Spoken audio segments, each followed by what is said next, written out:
Le port du masque, se laver les mains au gel hydroalcoolique sont les tout premiers gestes pour prétendre monter à bord du navire de croisière le Paul Gauguin. Telles sont les obligations à suivre pour veiller à la sécurité de chaque passager.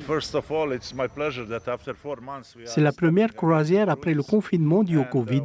Toutes les mesures sanitaires ont été mises en place puisque nous suivons le protocole Ponant.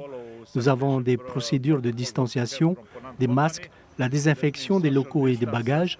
Nous avons les mesures sanitaires les plus élevées pour pouvoir effectuer la croisière en toute sérénité.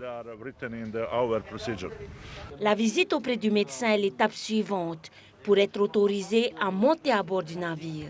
Tout est sous contrôle, on suit les procédures qui ont été édictées par chez Ponant pour effectivement suivre et éviter que toute contamination ait lieu à bord du Ponant. Toutes les personnes qui vont embarquer ont une prise de température systématique pour pouvoir effectivement surveiller et éventuellement isoler la personne qui aurait de la température et pourrait être suspect de cette infection au niveau du Covid. Toutes ces mesures de respect des gestes barrières ont rassuré les passagers. Les gestes barrières, on doit les respecter parce qu'on connaît tous la situation.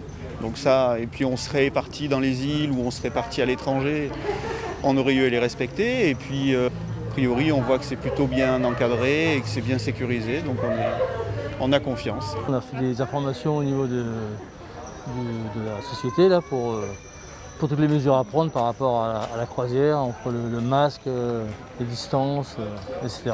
Donc on fera le maximum pour respecter ces mesures, bien qu'elles soient contraignantes. Pour l'instant, c'est que des locaux qui sont affectés dans cette croisière, donc normalement tout devrait bien se passer. Le personnel du navire le Paul Gauguin veille avec une grande vigilance au respect des gestes barrières afin que cette croisière d'une semaine 100% locale puisse se faire dans les meilleures conditions. C'était Leïna Tétouanoui pour Tétinu Télévision.